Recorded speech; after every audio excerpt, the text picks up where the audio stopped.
kind of like a, I think people like Mike because I'm kind of a unique kind of character. And I have I love to You just see how games are possession so intense, how they mean more. I think the U.S. is going to obviously win. Hello, and welcome to another episode of Nothing But Respect. My name is Patrick Redford. This week, I'm joined, as always, by Harry Krinsky, and for the first time, Maya Goldberg-Safir, the proprietor of Rough Notes, women's basketball writer extraordinaire. My friend also, Maya, thanks for coming on. How you doing? Thank you for having me. I'm really psyched to be here with you two sensitive white boys who know so much about basketball. Well, you've given us a new tagline already. That's perfect. Maya, Rough Notes is advertised as a publication written from, quote, inside the heart of women's basketball, which I think is like an extremely accurate, like if you just heard that and then checked out Rough Notes, like you'd be like, oh yeah, that's very accurate. This is your second year covering the league and like first as like your main thing. So I want to get into the stuff you've written about, specifically what you think about this season, yada, yada, yada. But like, how was the move to like substacking extremely hard and like really going all in this year? Yeah. I really struggle with that tagline. So I'm glad to hear that works. And then there's like a little bit after that, but maybe I'll cut it at this point. And let's see. I grew up playing basketball here in Oakland, California. And I played on this like really competitive AAU team as a kid where I was like the last player on the bench in middle school when I peaked in my basketball career, by the way. Mm-hmm. And so I always kind of felt like this insider outsider quality where I was in the mix with all of these people that like would go on to play D1 basketball, but I was sort of observing them the whole time. And I loved creative writing my whole life. And I did write about basketball a little bit. And also, we were an AAU travel team. So I'd write about sort of the places that we went. But I never really brought together basketball and writing until I wrote an undergrad thesis in college about Brittany Griner in 2012. So that was basically me being like studying sociology at a liberal arts college and being like, wait a second, this basketball player, and also sort of my like internalized shame and like queerness around basketball feels like we're breaking all of these rules when we like love gay women's basketball in a gay way. And Brittany Griner at the time was not quite out yet, but like she broke sort of like every norm in terms of like, the WNBA used to market itself as being about like sort of feminine women who can do everything, including play basketball sometimes and then put their heels back on. And like, in 2012, there were still very few WNBA players who were out. And Brittany Griner would soon become the first player to be out before entering the league. She came out as she was drafted to the league in 2013.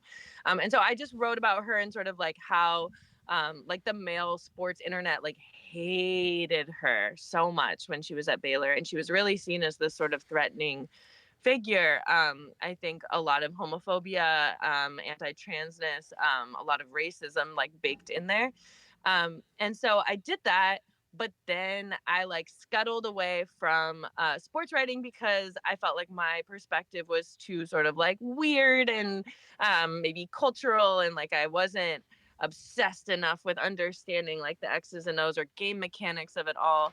And I worked in public media / an independent arts organization that supports people who make long form narrative audio. So like this world of public radio and podcasting and I did that for a long time. And then when Brittany Griner got detained in Russia, I freaked out because I was like, my favorite person is in fucking peril right now. And I was able to write more about women's basketball, like without my ego involved and more with just like, we have to get her home. And then, I, in sort of transitioning out from this job at this organization, awesome organization called Third Coast, in the audio narrative space. I worked there for 12 years and I was like, I'm one of those people who has a hard time like doing things I'm not all that interested in, and who will commit so much to things I'm obsessed with, even if it's not necessarily the best idea.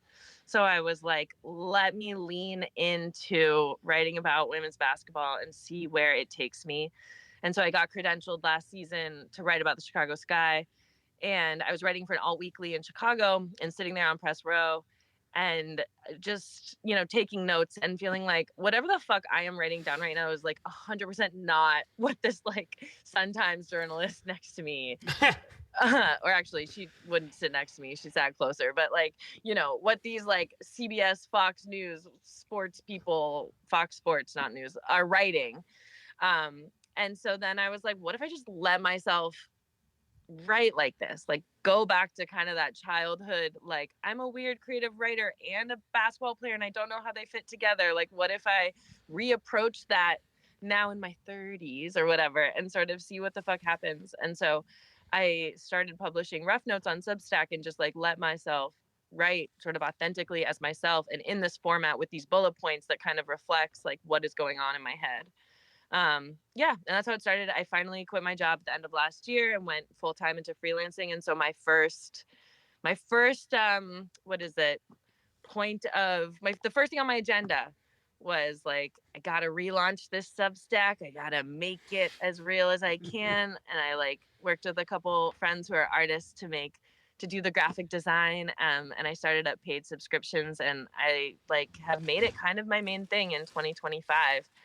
Because freelancing is a volunteer position, in fact. That editorial sensibility of like, just like writing a gamer, but like through like sort of your sensory experience of being at the game and just like, what did it look like? What did it feel like? What are people saying? I find that like such a compelling way to write about sports. Like that's the stuff that I like consuming and I like writing the most. And like, it's sort of interesting that like, this has found such a home. Like it seems like people are really into it. Like, cause I think if you just read a dry, like AP style 400 word gamer, you're like, okay, Veronica Burton played well. Like I don't really have any other information about what this is like. And like something that makes the W I think so special is that it is different than like a lot of other major type sports leagues, right? Yeah, no, 100%. I really believe that WNBA media does not need to, exactly reflect MNBA media. And I feel like we should just try to be as like creative, experimental, bring different perspectives, like try things out as possible. And I think there's a little bit of a question, right, in terms of how much is that celebrated and like encouraged within WNBA media spaces, like in terms of also the WNBA as an institution and all of these franchises and the sort of infrastructure that they have that really does in a lot of ways. I mean, I guess it depends on what your city you're in and if there's NBA ownership that shares the WNBA team or not. But like, the backbone of many of these franchises does come directly from a long running and well-established like NBA infrastructure. And I'm actually curious what you guys think about like, starting up your show and stuff. Like how much are you expecting to have access to players, to the sort of like little feudal kingdoms of professional sports that these PR folks that work for them like really pretty tightly tend to control. I think we're still kind of working on that, but yeah. Yeah, I have a lot to say about that. One of the things was something I noticed when I was doing some WNBA coverage of the draft was there was a lot of sort of scuttlebutt loosely around like who was and who wasn't credentialed for the orange carpet, and that there was this kind of. Is it the highest tier? That's the highest tier. Well, it's even that is an interesting question because that is the highest tier of this. Yes, that was the highest tier that had the most access, right? But that also was sort of like centered around being able to do kind of little influencer style interviews on this manufactured carpet. That's cool. Whatever. People wearing nice clothes, like I'm not poo pooing that, but like there was. It seemed like, or the people I talked to, because I don't have as good of a sense to say this confidently, but the people I was talking to were saying that the people who were given access were way more in the kind of like influencer realm of at WNBA media versus some of the more, of course, like ESPN is given spots and all the big ones, but like in the universe of quote indie media, it was essentially influencers and YouTubers and like that type of thing. Which that seems, I mean, I guess I get why they do that because they get a lot of views, but I'm with you. It doesn't seem like supportive. It certainly doesn't seem supportive of like doing anything interesting. Beyond that. Yeah, or like it's like that is what the experimental media in the WNBA is, which like in a lot of ways I do think is cool because once again, I mean, right, if we contextualize this shit, which I love to do, and I know we'll talk more about sort of history and context, but like just for so long, there were so many people that were in sort of legacy media positions, oftentimes men, writing about women's basketball that really didn't want to be there necessarily, or brought with them the skepticism. And so it's true that like these influencers who love women's basketball and want to be covering it, like giving them just that access to then speak directly to the camera and make their content, like I do think it's cool. It's not what I do. Like, should I get better at making TikToks? Probably. Would anyone in the Gen Z generation want to work with me on it? I'd love to. But like, yeah, there's other ways to make interesting, compelling, you know, weird fucking new content, I think, beyond that stuff. And so exactly figuring out how to do that, who my community is, how to support each other, and like how to get in there. I feel like that's maybe something that we're still working on. I think when Harry, you were talking about the orange carpet being restricted to influencer types, I've realized there's an inverse relationship between the size of the microphone you have and the level of access you have. Like the tiny mic people are getting so close. But I think something about that makes sense is like, I like, as a media consumer, I like reading stuff from people who clearly like enjoy the thing they're covering. Like there's a tonal synchronicity and like a playfulness that like totally matches up there. And then the trick is to think that that's like a women's sports thing, that it's like, oh, women's sports are less serious, you can have more fun. But I think there's a larger order thing. It's like a sports thing. Like it's sort of that type of coverage and that tone, I think, is like commensurate with like the fact that this is largely an entertainment product, that like people watch this to like have fun, and those connections are all possible, but like you don't need to be tonally so serious about like sports in general, I feel. Yeah, but how do you guys feel about that? Because I do think, right, like that's sort of your whole thing, right, is not being tonally serious, that you've brought to this for a long time. Like, do you feel like you can come into sort of like traditional basketball media spaces? Like, how are you received and how do you like see yourself there? Do you feel comfortable? It's an interesting question. Like you mentioned access earlier. Like I think neither of us are laboring under any delusions that this will like be the show that gets us into like the, you know, Celtics locker room or whatever. Like I think there's certainly a heavy element of like media criticism to this show. And I think like, I don't know if our tone is like playful exactly, but I think it's like treating the game and like the circus around it with this like different blend of sort of like seriousness, rigor, but also like fun. And I think it's like that the balance is just sort of off in the way the game is. Yeah, and like perspective. Yeah, like Harry, what do you think? is fun. Having like a feeling or reaction to something is fun. Like you're talking about experiencing a basketball game and talking about like what you're seeing and feeling, the texture of it, right? Like that is just like having any reaction. Like I sat next to actually like the daughter of like a pretty famous basketball something, I don't know, ESPN ass like has his own thing. I truly cannot remember, but like it was in winter. We were at Notre Dame playing UConn women's basketball, and I was like, she's in college still, but she's like writing nationally, I think. And I was like, what was your favorite team as a kid or something? And she was like, well, my dad's a journalist, so you know, we didn't have that. My favorite team is my dad. I knew who her dad was, whatever. And I was just like, what the are we talking about here? So it's like you've copied your dad's exact job. Like you've given so much to like pursuing this and doing this, but like you never had a feeling about caring that you're willing to express to me. Yeah. That was Maya sitting next to Skippy Bayless. No, I'm with you. I mean, I think that access to big like insider people comes with these, at least in the NBA, comes with the stipulation that if you want to bring it out to the world, you have to clear it by the entire PR apparatus or whatever. So like the fun part is hearing all the fucked up rumors. That's what I want access to. But in terms of, it seems like sort of futile to imagine that like, of all the people, I'm going to be the one to get Jason Tatum to have an authentic moment. Like, I don't think so. I don't think it's going to be me.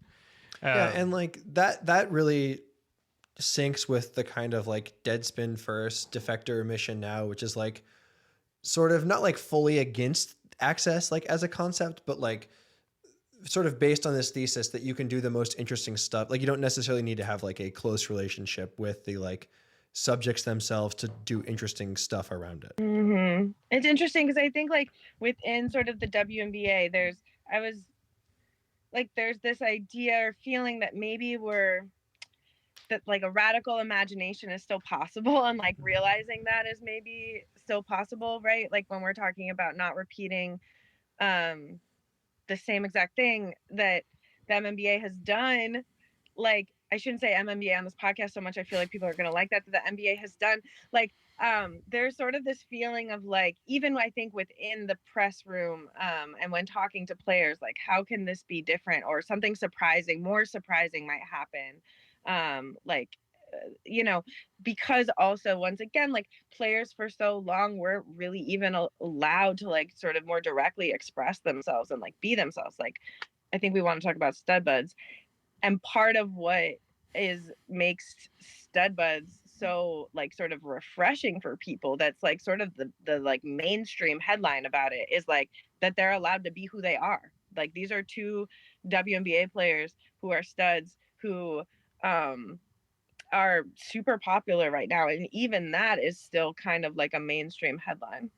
Can you give our audience the sort of Wikipedia style explanation of A, who the stud buds are, B, why this has been such a big year for them, and C, what in the damn hell happened at All-Star Weekend with the stud buds? Because I was gone while this was happening, and like every clip I would see would just be like Kathy Engelbert wilding out on the stream. 72, there's something about 72 hours. There's like numerology at play. I'm with you.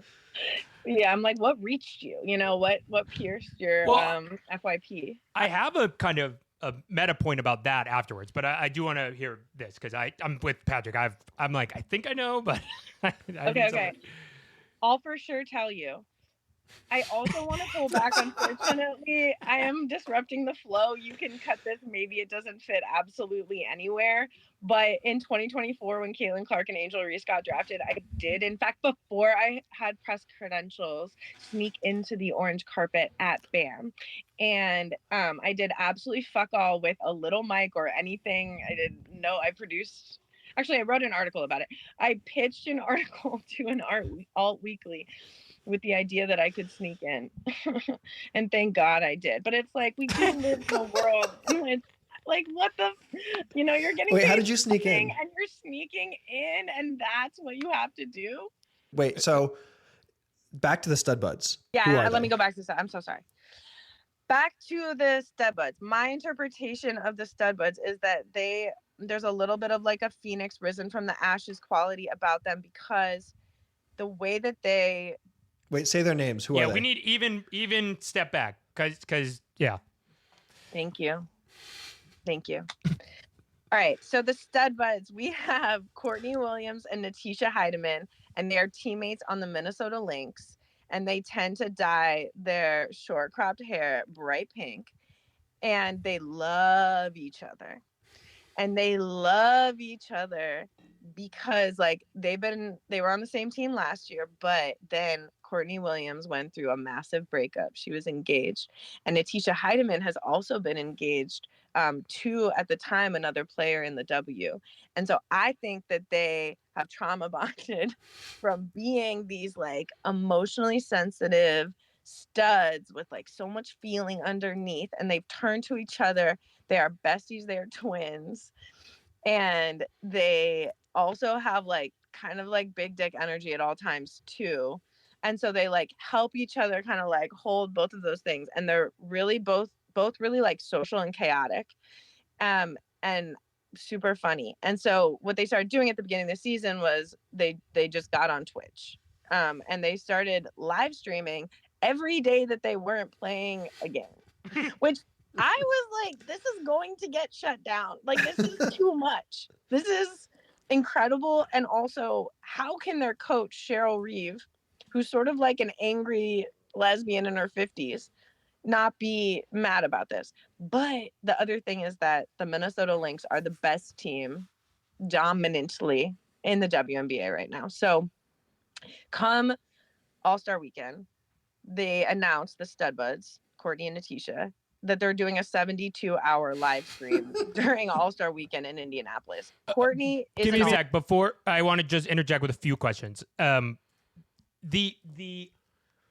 What was their level of social media fame, kind of clout outside of basketball before the start of this season? Okay, I have like very little perspective, if that makes sense. Like, I am biased and like enmeshed. Okay. And so to me, like, Courtney Williams has been one of the best dressed and sort of like Riz filled like characters in the W. She also has a dad who has been showing up for her games. I started noticing him when she was playing for the Connecticut Sun with Natisha Heidemann also. They overlapped there. And and he has gotten like really popular, Mr. Courtney Williams' dad. He was tweeting crazy style during the finals last year too. That's how he came on my radar. Got you. Right. Yes, right. He like beefs with Ellie. He's like out there. Oh, hell yeah. Yes, he got on TV a lot during last year's finals. But yeah, I mean, I would say that they were like a solid duo. Natisha Heidemann's adorable, but like I would say like Courtney Williams, I've always loved her style, and she was on the Chicago Sky for just like one hot second with Alana Smith, and they both, in sort of like traditional tragic Chicago terms, which is where I lived for 12 years, still live half and half here, the Bay and Chicago. Anyway, in tragic Chicago terms, like obviously we lost those two players and they went to another team and got way better. Right. So yeah.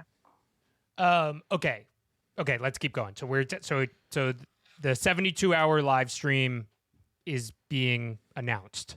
Yeah, and I mean, I don't know if this helps, but when they started their Twitch stream, like all of a sudden there was just like a Stud Buds account on Instagram, and it like immediately got like 10,000 followers, and I was one of them. You know, Okay. It's like, you're doing a thing, we're 100% following, like wherever this goes.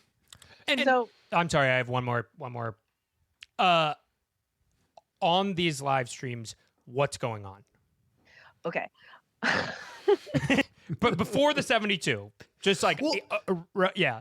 Didn't Natisha dye her hair, or was it Courtney? One of them dyed their hair pink, I think, for the first time on one of the live streams. I think that happened for sure. Yeah. They had different guests.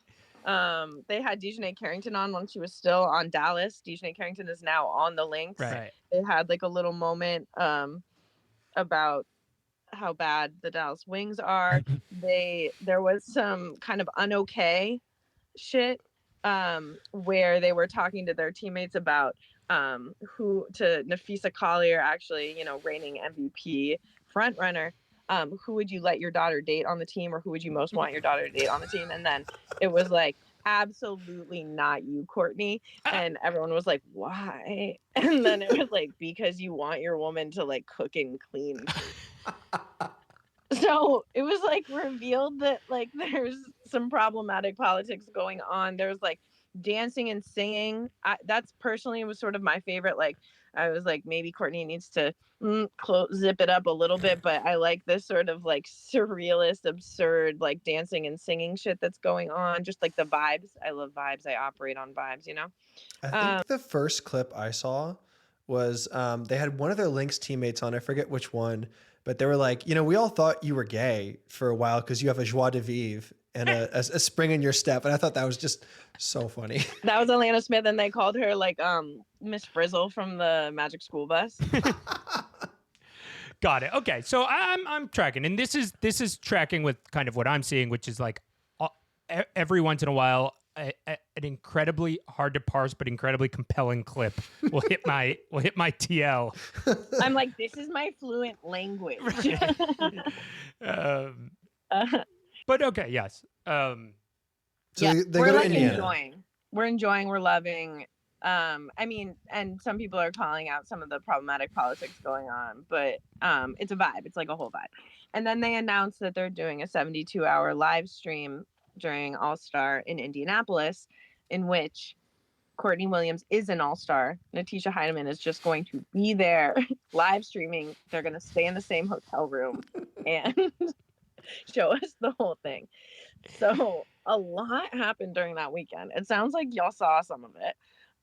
They stayed in the same hotel room. They door dashed a scooter, an electric scooter, to their room, which they then rode around Indianapolis like with the camera on them, which I love that footage. It's just like Natisha Heidemann with her head on Courtney Williams' shoulder, like just on their scooter, getting places. They are like so drunk the first night at the orange carpet after party, dancing with Kathy Engelbert and other folks. Ryan Howard is like everywhere, and they had a weekend. Which parts of it you want to talk about? You want to talk about Diplo? You want to talk about? Give us a list of characters that showed up. I didn't. Diplo, Right, DoorDash scooter, Kathy Engelbert. Yes. Yeah, all that. There's Ryan Caitlin Clark Howard. is like, I've been in a basement watching this for hours and hours. And then at one point they can't get into a club, and Natisha Heidemann is like, where's the president, Caitlin Clark? They go right on the last night they're clubbing, and they get to this club and they don't really like the music, and so Courtney Williams goes to the DJ and is like, can you please change this? And then he does, and they're like, this is fucking good. And it just turns out it's Diplo DJing the entire time. Who they didn't know who he was, right? No, and he didn't really know who they were either, but they like learn who each other is sort of through the course, and then like there ultimately is like content that comes out of that. That's where they're beautiful. like, we love each other, whatever.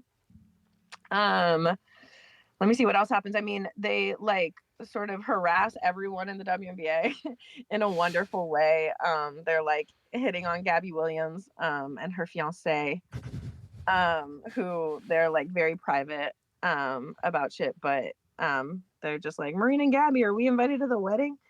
And yeah, they chatted up with like a bunch of different WNBA players. I think they have a moment with Dejanay Carrington where there's some drama about whose dog pooped all over the hotel room.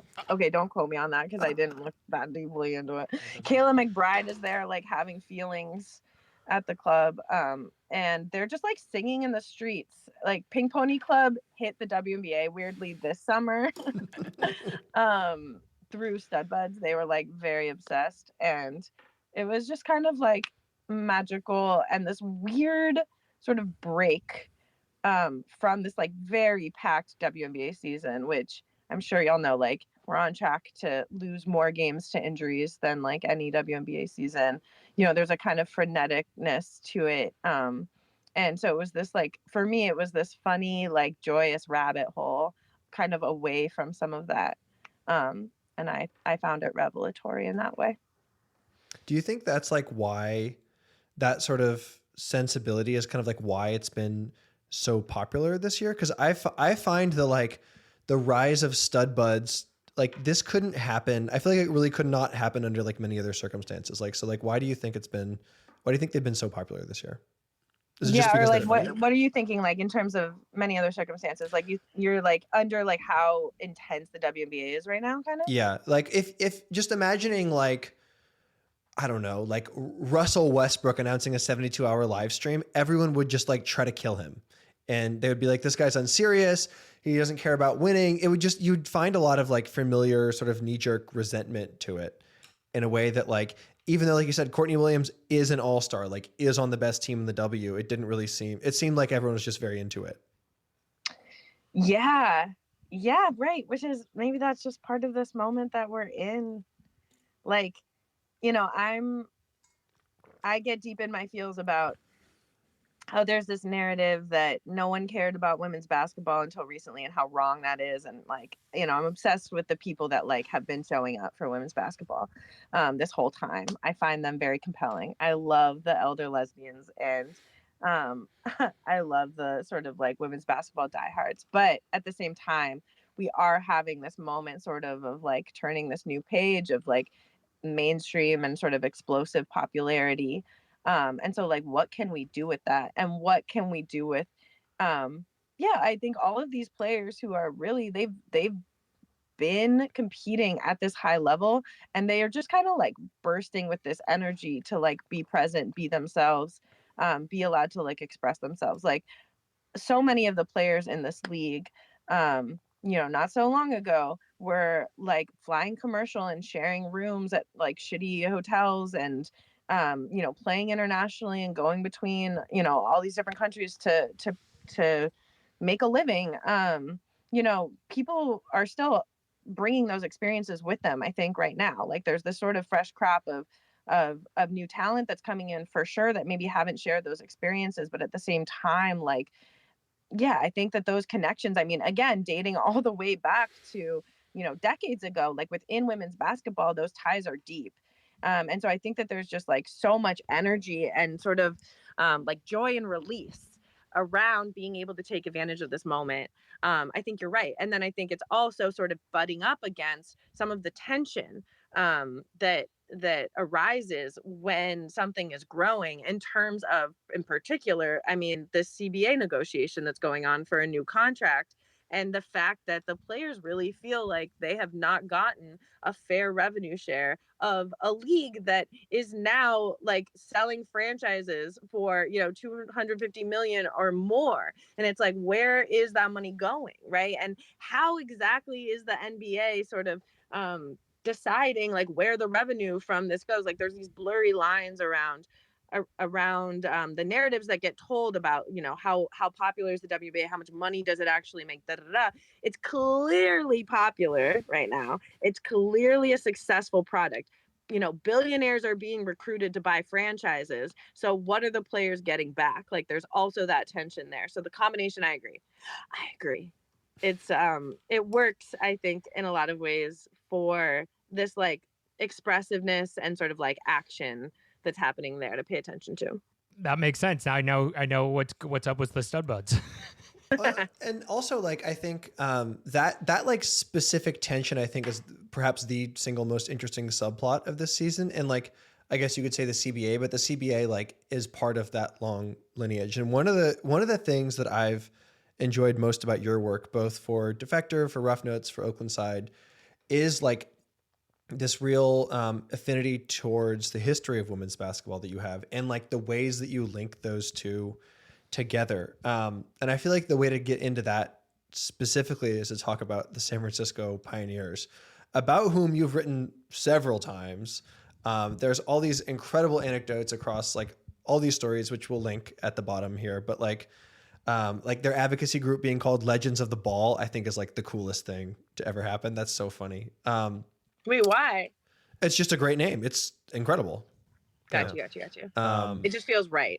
Yeah, it feels right. It's also like accurate too. So this is like such a broad question, but just like, what have you learned like doing the Pioneer stuff, and like who are the San Francisco Pioneers for our listeners? Yeah. The San Francisco Pioneers were the first pro women's basketball team in the Bay Area. They played from 1979 to 1981, and they were part of the WBL, the Women's Professional Basketball League, but it was called the WBL, which was the first pro women's league in the U.S. And that was in existence from 78 to 81. So the Pioneers were actually, like the Valkyries, an expansion franchise. And what have I learned about them? I think that for me, like, right, I mean, just like Harry, I'm a kid from the Bay. And so growing up,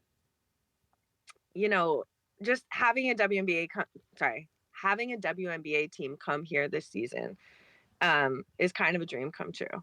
And it's also, I think, an opportunity to think about like how did we get here? Why is this Valkyrie's product so sort of like sensational, and why are Bay Area communities responding to it in this way? Like, what came before? Sort of how did we get here? That's like oftentimes I think where my brain goes. And so it's also been just this dream to like, I didn't really know about the San Francisco Pioneers until I started poking into those questions when the Valkyries were coming. And now I'm going to cough. Sorry. I do have one. Go ahead. I have a question around this because you did an interview recently on the Ringer WNBA show with Sirat Sohei, and on that, one of the and I suggest honestly everybody should just go check out all this reporting because it's cool and it's interesting and all that stuff, but it's just like extremely thorough. Like you're in the freaking primary sources, talking to a lot of people. It's very impressive. And one of the things that I really latched onto was this thing where, and I'm not going to remember the specific names, but I suspect you will, of these people who were popping up, these names that were popping up, like the practice players at Oakland Tech ended up then coaching at Oakland Tech, and the people who worked on the Pioneers then ended up working in the W in these later years, and that there are these names that you see. To me, it was so exciting because it's this like shadow shepherds of women's basketball that have been like kind of moving in silence, or not quite silence, but not the recognition that maybe some of the shepherds of the NBA have received, and I just like that lineage was really fun. So can you talk about some, and just sort of like amazing that these people have been growing and building these like really impactful nodes of women's basketball, either at the high school level with like Oakland Tech or on and on. So who are some of these people? Yeah. I mean, I think that, right, getting to know sort of into the weeds of the San Francisco Pioneers and talking to the people that were a part of it who are still alive, most of them, I mean, they're in their late 60s and their 70s, and they want to talk, which is part of why I think I love covering it, like, because they want to talk, they want to tell you everything.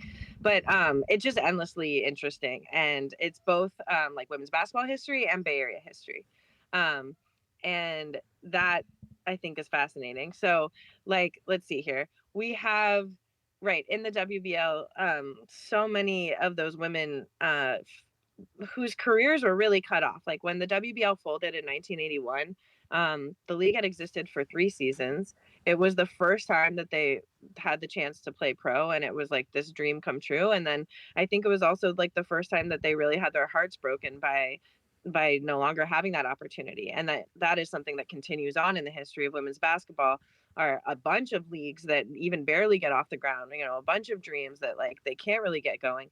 And so the women who played, they found lots of different ways to stay involved. So yeah, you have Anna Johnson, who was mostly a practice player with the San Francisco Pioneers during their first season, 1979 to 80, who then went back to Oakland Tech, where she was a star in high school and coached the team in the 80s, really sort of revitalized it, and had them play for the first time against the boys for practice. And 2 of the boys that were on the team at the time, Pico and Leroy, these 2 guys, they told me that they really sort of like looked up to Anna more than they looked up to their own coach at the time, and they would go on to each coach Oakland Tech and lead them to state championships. So that's a very cool connection. And it's just amazing. Like it's so cool. Really, like I'm like getting chills. Like that. It's really cool. It's just it's really cool. And I think so. Right, there's this advocacy group, Legends of the Ball, that former WBL players started, and it's all about highlighting and remembering the WBL, not as it's been framed often in history as sort of this failure of a league, but as this like starting point, as this place of all these like seeds being planted. And I think that it's so true that like even that connection with Anna Johnson, like I met her through just cold emailing a former San Francisco Pioneers player getting connected to Legends of the Ball, getting these different contacts, just talking to people. And Anna's story, she'd never shared it publicly. No one had ever written about the fact that she was the first pro women's basketball player from the Bay, or made these connections between her time playing pro and then the success of Oakland Tech's program. No one had done that before. So I feel like it's just the tip of the iceberg, kind of. Like, I think that that's an amazing story. And I know a few other stories, but like, I think that there's just so much more potentially to find out and to make connections between. And like, that's what keeps me coming back to it again and again. You know, you also have Anita Ortega, who was on the San Francisco Pioneers and was a star at UCLA, and I think has never really gotten the recognition she deserves at UCLA. She was on the team with Ann Myers, who is sort of the most famous player from that generation of players. But Anita, she was the leading scorer in the 1978 national championship that UCLA won in the whole game. And she played on the Pioneers. And she was one of those people whose careers just very suddenly ended in 1981 when the league folded. And she went on to be a Division I women's basketball referee for 25 years. I feel like she has so much more to say, you know? Like, again, we're just kind of scratching the surface. And I guess that's also something I feel like passionately about right now is I think that, right, in this moment where everyone's so excited about women's basketball, and I think that, right, that we can stretch that to be like, okay, you're excited about it now. Well, it's all connected to all of these stories of decades past. And also, it's like our responsibility as people who tell stories, as media folks, to like go directly to those people and really try to give them space to tell their stories. Because I think for so long, the kind of historical retellings that have happened of women's basketball have been pretty shallow. And that comes from the fact that there is a lack of documentation in the first place, a lack of care. But it's also, it's like the easiest stories to tell are going to be, you know, overly simplified, and the players that are most talked about from that very early generation are Ann Myers and Nancy Lieberman, and Molly Bolin-Kazmer, all three of whom are amazing basketball players and have, you know, there's a lot to talk about in terms of their stories. They're also three white women, and the league very much did not, the WBL did not market its black stars, you know, and if you think about it right now, like, we're still, of course, sort of fighting for respect and admiration that is deserved of the black players in the WNBA. You know, we're not done, of course, with white supremacy or misogyny. Like, it's still very much here. The crypto bros are still doing their chats about, you know, the unseriousness of the WNBA and their dildos, which is not to discriminate against dildos in general. I think it's the WNBA likes dildos in general. But anyway, I think like all of this shit continues to be relevant. But we also just like have to dig deeper in order to reveal, I think, like these stories that have been around for a long time, but have always been told. Yeah, that's like amazing. That all totally makes sense. And like, I think just like it's worth hammering that like this stuff all didn't come from nowhere. And when you mentioned the like how just like the white players from that time get all the shine, that's like the same exact tension that the league has about marketing itself right now. Where like Dijonay and a lot of players have talked about like the league is like in almost a literal sense trying to whitewash itself. And you were there when the Valkyries had basically Pioneers Night. How was that? Well, and another question: was this because of your reporting? Okay, well, then we're getting into sort of like some meta, media critique deep in their stuff. Came to the right place. Yeah. Right. No, it wasn't because of my reporting.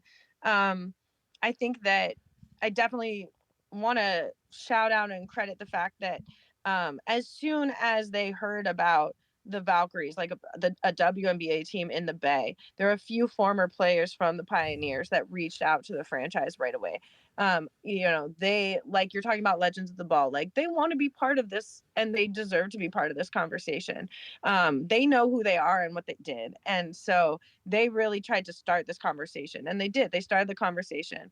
I do think that my reporting has helped in some ways to continue to elevate and build on that momentum of making sure that these women are visible and part of the conversation. And I think that the theme night where the pioneers were honored at the Valkyries was the history of Bay Area women's basketball. And I've heard some whispers too through the grapevine that like the Valkyries, are going to really try to build on their theme nights in the future and kind of make them bigger and better, and that this is not the last history of Bay Area women's basketball night, which I'm super glad about. But there was in some ways a smallness to it, like they made a video and they were honored during the second TV timeout in the second quarter with that video, and then 27 seconds on the Jumbotron. And it was both for the ABL team, the San Jose Lasers that was in the Bay, and the San Francisco Pioneers. Joe Lacob was a big investor in the San Jose Lasers. And there was one player from the Lasers that was there, Val Whiting, who is awesome. And there were 9 players from the Pioneers. And I do think that like building relationships with them and covering them over time, like helped make that presence really possible and felt. And I also did plan 2 more events outside of just that game, right? I mean, I wasn't part of planning the recognition at the Valkyries game. I don't work for Golden State, notably. I think we know that. But I did plan 2 other events for them, including a reunion at Ricky's, the women's sports bar in San Francisco that sort of recently opened. And those were awesome too, because I just think that they deserve more than like 30 seconds on the Jumbotron. I just think that they take up more space than that, and their stories breathe and sort of expand more widely than just that. And that's sort of like part of what I'm like leaning into and trying to help do so, and connect those dots around. Speaking of this sort of kind of bridging the history of San Francisco in general with the Valkyries, success and all that stuff. So there's this idea, right, of like San Francisco is the social history of the last 20 years of San Francisco is it's like a bunch of losers moved here and are losers. I don't think that's totally true, but I think they're right.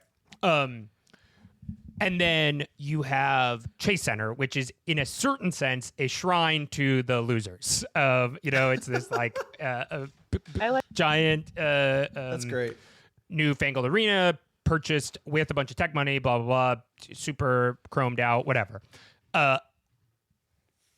You also have the Valkyries, which is a WNBA team that has a micro tension in and of itself, which is it's a team that is trying to make a lot of money. It has a lot of people invested in the Valkyries. They are also a group of people trying to connect to this history and the roots in the Bay, which to honestly and kind of authentically connect with that, I think you have to engage with like the San Francisco's, queer history and its leftist history and its anarchist history and all that. And I am curious, as one of the chief vibes correspondents of the Valkyries, like how is that not quite battleground, but like how is that mix taking hold at Chase Center or with this Valkyries season? Yeah, I'm obsessed with thinking about that. Okay, good. Yeah. And I love that you're thinking about that. And I do kind of think that en masse, Valkyries fans are not thinking about that as much as I think they will be. Or maybe as much as I'd like them to be. Maybe they are. Patrick, you correct me if I'm wrong, because you too are a Valkyries fan living in the Bay, going to games. I think that people are just like pretty excited to be there and pretty charmed, which I am too. Like, there is this sense of almost relief of this is plugging into what feels good about living in the Bay Area. The franchise is doing a really good job of like reflecting these things that I think that, we hold on to as like, this is why we're here, which is like, a sense of diversity at all levels, right? A sense of queerness, a sense of a more sort of grassroots collectivity, a sense of like rootedness and place and history. These audiences that are excited about the Valkyries have been excited about women's basketball for decades in the Bay Area, which is part of why the San Francisco Pioneers matter so much. There are people who were watching them back in the day who are showing up now at Chase Center, as well as folks that were driving out from the Bay to Sacramento to watch the Sacramento Monarchs, which Patrick can talk more about. We got Monarchs fans, former 2006 Monarchs champs. fans from Sacramento driving in. We got Stanford fans, like they were huge in the early 90s. We have Cal women's basketball fans. We have former ABL San Jose Lasers fans. Like they're all showing up right now. And there is something really beautiful about that. And I have heard from people from Oakland, and that's the other thing is like I do think that they're doing a pretty good job of recognizing that Oakland is really this cultural heartbeat of the Bay Area, right? A lot of the artists, this is something I'm writing about right now, a lot of the artists that have been featured are from Oakland, the muralists, the DJs. And I think that that's powerful too. And I do think that that matters. Like, again, I am swept up in it. I think the vibes are great in a lot of ways, but I think that this like underlying sort of micro tension, or the fact that, you know, the Golden State franchise is not a grassroots collaborative nor a nonprofit, that we are playing right at this like tech money purchased arena in San Francisco. It is all shiny and new. It is outshining the rest of the WNBA in so many ways. And Golden State just, you know, in the last couple of years entered the picture to have a WNBA team with this, you know, great sense of timing perhaps, but also they were missing for like the last 2 decades. 3 decades technically is how old the, you know, the WNBA is about to be. But I think also some of these questions about like what is the franchise's sort of agenda, and in what ways are fans like really feeling part of that, and what's the word, like aligned, and how might the fandom end up pushing back in some ways, or are there ways that, you know, the fans might end up feeling, as I think in all professional sports situations, you know, betrayed or overlooked. You know, I think that that is sort of like yet to play out, and maybe hard to predict. So, you know, but I'm kind of on the edge of my seat about it, and I just like love when people like dig in a little deeper to that. Well, one of the most interesting tensions around the team, or at least something I thought would be in tension that really no one seems to care about, was the fact that like Alana Beard's group was going to be the one to bring a team to Oakland for like years and years. Like they were doing all the Coliseum negotiations. They were talking to the league, and there was all this like Report of Oakland City Council. Right. Oakland City Council and Oakland citizens. Like people were like the excitement around WNBA basketball in the Bay was growing like because of them and the work they did, only for the Lacob group to at least publicly swoop in at the last second and like get the franchise in the Bay. And I think like you've now seen in the latest rounds of expansion, like what they want is like NBA owners owning these teams. Like there's the fight over the Connecticut Suns sale and possible relocation. And something that's come up in that is like Kathy in the league is like, you former Celtics minority owner, Steve Pagliuca, you can't buy the team. We want to make sure when there's expansion, the new Celtics guy gets the team. And I think that like, that also gets to this tension where it's like, if you are a fan, you ultimately are like a fan of like a corporate product, which is always sort of like a hard thing to square. But also, like you said, the fact that there is professional women's basketball in the Bay has pretty much obliterated all of that, which I think am like basically broadly down with, because like it's so fun going to the games. As this podcast's second in command deputy vibe correspondent, I can just say it's like a great time. Like I've been to several games this year, and most recently their Pride Night game. The thing that was notable about that crowd was how it was basically the exact same as any other Valks crowd this year. It's just like so fun, so gay, and That was June. You got to come back. I know. Well, I did get food poisoning at that game. I was the only one in our 30-something group, which is, some say, an ally move. I wouldn't go that far, but as many have said. Yeah. One thing about this sort of conversation that I think about is like, I've heard somebody describe, my friend Ben described the idea of writing a novel as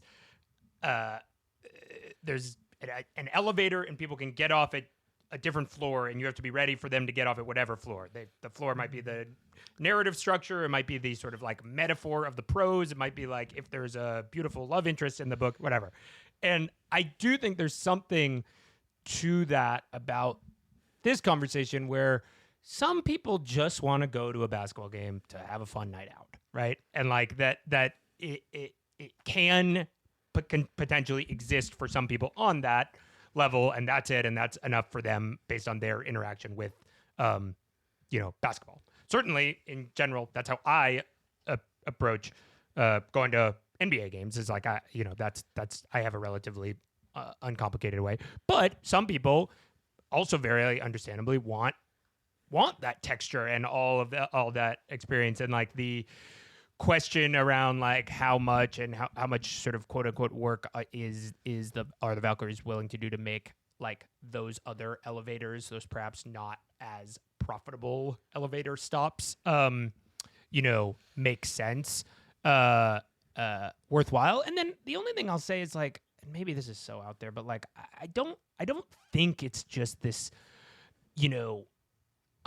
abjectly anti-capitalist, like they need to be sacrificing their bottom line. Surely, of course, being so bottom line obsessed doesn't get you anywhere. But also, I just think there's like an actual value to the experience of investing in world building and investing in texture and like that. And maybe it doesn't appear in the first year's balance sheet, but like if you think of it as like a 15-year cultural investment around staying power and all of that stuff, like you actually might get your money back, so there's the neoliberal approach to basketball. Yeah. I mean, yeah, I don't know. It's just making me think like how much of the success of the Valkyries right now, in some ways, could we credit to the lack of a corporation or institution that's controlling the sort of narrative, or that has the most sort of power around women's basketball in the Bay Area. Like how much of it really does come from this sort of self-generated like community of overwhelmingly progressives, leftists, some anarchists, some queers, like, or many queers, that are just here already, that have like been ready for this, which we already sort of said, but it's almost like at what point do we get saturated enough by the choices that the sort of franchise and corporation are making to then feel like we need to like push back a little bit? Because right now I think what they're doing is like, I think that in a lot of ways, maybe another way to say this, a better way you could cut all that shit, is like the people are running the show ultimately still right now. Right. And that's still really coming through. And like you're talking about just being able to show up and go to a basketball game and enjoy it, like that has not been possible for thousands of people to do. And so it's like we're just still reeling in being able to go and like show up and be like a non-binary person in a cute queer relationship who can hold hands and walk through and be like, yeah, this is for me, Right. at a professional sports game. Like, you know what I mean? I think that still feels huge. And to that point, one of the primary ways that I've interfaced with the Valks this season is you have hosted this like series of watch parties at this dive sort of near your house. And that's been just so fun to go, and just on like a random Tuesday, there'll be like 25 people Maya knows. You have a lot of friends, but like everyone is just there, like excited to watch the games. And it's just been like clear that there's such a reservoir of energy that's like being tapped by this. Yeah, for sure. I'm obsessed with watch parties. I've been hosting watch parties for women's basketball for the last couple of years, mostly in Chicago where I've been living.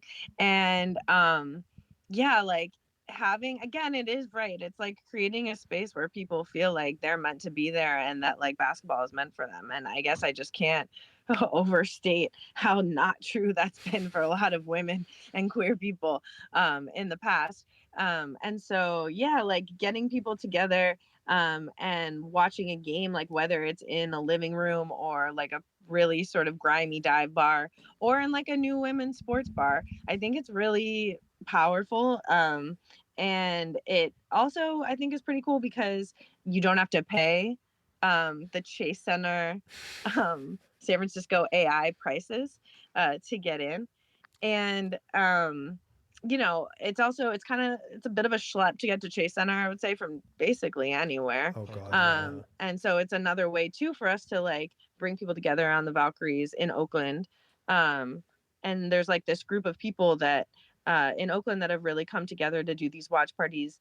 Actually at this place called Chingones Cantina near Jack London Square downtown. We call ourselves the Avengers as a joke. But it's this really like Oakland ass crew.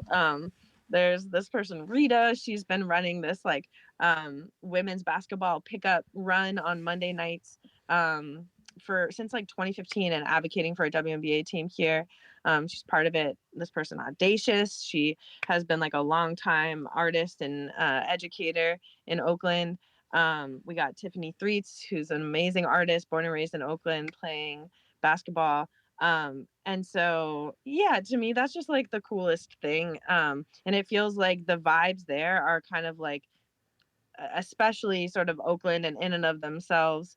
And I'm excited to see, like, especially in the off season, like, what happens to Valkyrie's fandom. It's at such a high pitch of, of audiences, sort of at Valhalla. But then like, how are we going to sort of know ourselves once the season is open and over and like beyond there? I'm not sure. I have two final questions before we get you out of here. Patrick, do you have any?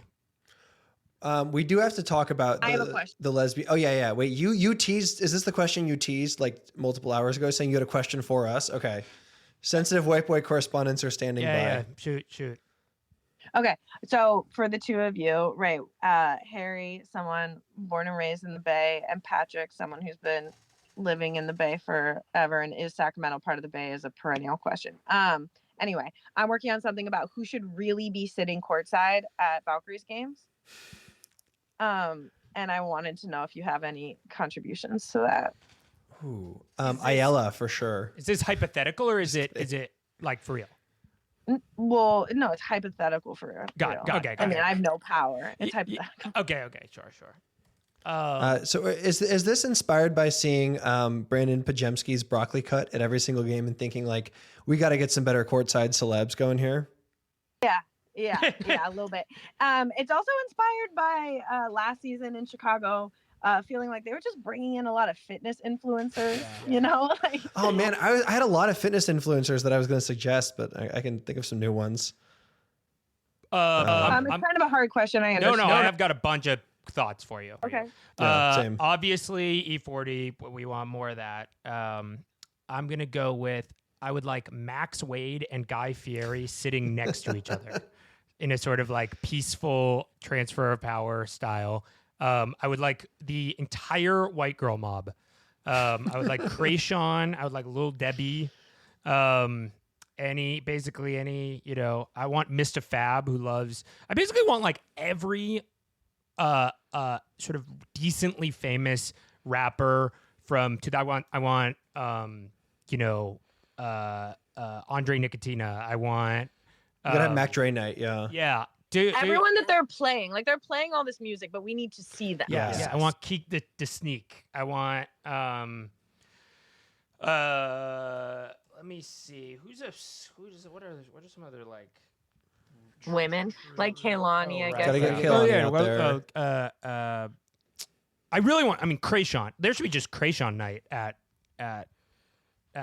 Valhalla. That would be fucking I'm not opposed. We gotta get Zendaya sitting courtside. Like definitely one of our most famous Oaklanders out right now. Ryan Coogler should also attend a game. R.O. Kwan, sort of not really a celebrity, but definitely a good writer, literary type person. Mm-hmm. Yeah, no, I'm all for the literary types, the activists, you know what I mean? The organizers. Like, let's think about who really reflects Bay Area culture for us. Liz Franzak. Get Liz Franzak out there. Liz Franzak sitting next to David Diggs. Exactly. That's who we are. Yeah, the entire cast of Blind Spotting. what other Bay Area heads are there? Has Marshawn Lynch been there? Oh, that's a good Thank you, one. Marshawn Lynch. Marshawn Lynch is a good one. And then I think we need to be hyping up sort of like micro women's basketball celebrities, if you will. The word micro is so weird, but like all right. we need to treat the people from within women's basketball, I think, as courtside celebrities because they have never been treated that way. So, they're not like the people that we're necessarily going to think of, but let's make them so. Like Anna Johnson, for example, let's put Anna Johnson courtside and let her jump up and down. Who's that? Well, she banged the drum. Like there's this big ass drum that they bang before every game. And we did get her on that Jumbotron banging that drum before the first game. So why not like continue to make her, part of the action or like, Lasia Clarendon works on the broadcast, but was in the WNBA, Cal grad, amazing basketball player, first openly non-binary trans player in the WNBA. Alexis Gray Lawson played in the WNBA, is now the AD at Oakland Tech.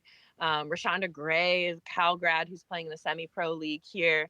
Like, let's put those people down there and let them have their feelings. Like Brandon, he has feelings, I understand, about basketball, but I also want like women's basketball. This damn Brandon. Lindsay Gottlieb, former Cal head coach. Lindsay Gottlieb, go off. She's great. Malika Andrews. We get Head Royce grad. Malika Andrews. Yeah. I think. Blue Head Royce. Just kidding. Sure. No, absolutely. I didn't like playing against Head Royce either. Okay, I got one idea on this topic. When you were saying micro, it got me thinking about what if we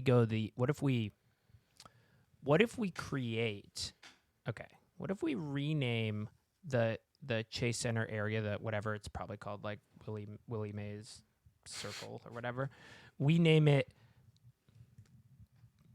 Dimes Square. And it's Patrick just threw up. And it's we kind of astroturf an entire cohort of like transgressive basketball micro celebrities into the area around Chase Center and like maybe pay a bunch of people to just sort of like hang out and like skateboard. Well, not skateboard, play basketball, but in Dickies around Chase Center, and then we can create celebrities and they can say courtside. This is sort of a like you control the fabric of your own world, sort of like reality creation event. Exactly. Interesting. That's what the WNBA is right now. The real last question I wanted to say was because it's funny you took the words. The second to last question I had was about Brandon Pajemski, so we got there. The other one was you are writing really awesome kind of a awesome, creative, interesting member of the broad women's basketball media cohort. Independent women's basketball media cohort. You are also plugged into the other people in the very interesting, whatever words I just said. Can you put us on to some people who are doing interesting stuff in this space? And can you start with this anonymous Google Doc creation that you wrote about in your most recent Rough Notes? For sure. Right. So I'm going to go ahead and plug lesbians in all caps. That's a Google Doc. As a concept and as a Google Doc. You heard it right. Yeah. It's a Google Doc. Yeah. That's an underground WNBA blog written by my friend, who we are keeping anonymous because she's multi-talented and I think doesn't only want to be known for lesbians, although she's a phenomenal lesbian. And she just wrote her third volume of the blog. You have to, we can link to it, of course, but like you got to be texted it oftentimes. But I also put it up on Rough Notes. A lot of amazing updates about the sort of sapphic joys and chaos of the WNBA this season. And then she also has a really nice like sanctions list, who's being sanctioned right now, which includes Emily Angsler, who signed a contract in Israel, after October 7th. We do have Caitlin Clark on there for not speaking up actively enough against her racist fans, and then the LA Sparks are too straight of a team. So yeah, it's also one of those. The format is very much like link based. So she is sending you down a lot of different rabbit holes, which I think is really, really fun. It's a powerful text. I'm learning so much from every blue link in here. Yes. I spent a good deal of this morning oscillating between texting people being like, have you heard of this document? Which is good. You don't know the type of like restorative work you're doing, because normally when I say, have you heard of this document, it's a document called Woke 2 that I have been sent. So it's better than I'm sending lesbians. Yeah. I'm all for that kind of content. That's the kind of thing I'm trying to make people aware of through Rough Notes for sure. I do also want to shout out group text. I know that you guys have talked about this, I think, in the past, but like for me, I have a group text called Wubble. So that was, the WNBA's bubble. In 2020, we've been texting since then. We text like every day. It's 4 of us. We're spread out across the country. And I think that group that has like really transformed my fandom. And honestly, like, I don't know if I would be here without them. Like just having people that you love talking to about women's basketball is so game changing. For so long, I didn't know who to talk to about it. So like, if you have friends that are into it or getting into it, and you can just like support each other in your fandom and text each other, things like lesbians and episodes of this podcast, et cetera, et cetera. I think that goes a long way, but I can shout out other people too. Yeah. Give us some other ones. Cool. Yeah, I like Sirat Sohi's podcast a lot on the Ringer WNBA show. It's great. She covered the NBA for a long time. And I think she's been really self-reflective about kind of coming into the WNBA space and what that's been like for her and what she's learned. And she can have really great guests on. We got Jordan Robinson with the WNBA Hoop Show. She does a lot of really great analysis. It's my old boss. What'd you say? That's my old boss. Oh, your old boss. Yeah, Hell yeah. Jordan's a rock star. And I think that's a great show to like listen to consistently for updates. You got Keita in the mornings. She does a live stream on YouTube every day. She did a really good breakdown recently about the Connecticut Sun sale, or lack of sale, whatever, the stagnant, weird stuff going on there. Yeah, she's doing it every day if you want sort of like the IV infusion of women's basketball content. I'm really into this project on Instagram called Fitted WNBA, chronicling fashion in the WNBA. She's been featured in Vogue before. And so you can check out that kind of like more anthropological, like archival project perspective on fashion in the WNBA right now. And let me see, I gotta check my list. That I made before.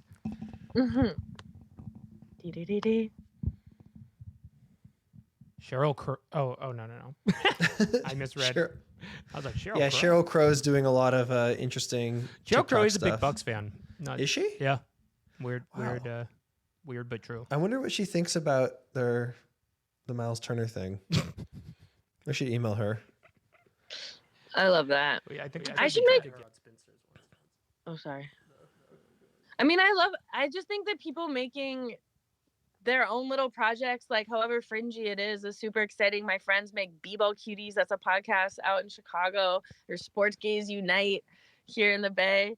If you want to join like the small but mighty followings of those shows, I think you 100% sure. And then also No Cap Space and Out of Your League are 2 Substacks that cover women's basketball and that have been really supportive to me as well. And so check out those folks. Like No Cap Space has like a whole bunch of content. Like they do sort of like many different tiers of content, whether it's like the ball knowers telling you like which games are worth watching over the weekend, or Andrew Hobner, who started it, does 5 Out, his sort of weekly column of things to know that I really enjoy. And they podcast. They have like a little crew of people that work on it. And then Out of Your League, Frankie De La Cortaz has a really great Discord channel. If you become a subscriber, that's kind of like heaven for women's sports fans. Lots of people to chat to about it. So yeah, those are some folks. And of course, subscribe to Rough Notes. I got the Rough Notes big ass sticker on my water bottle going here. I'm a paid subscriber. It's great. And thank you so much for coming on. It was really great to have you. Of course. Thank you for having me. Yeah, I have loved talking to you guys. I wish that you would talk to me more often. We can all talk more often. I'll see you in person at some point soon. Okay, that's a great promising.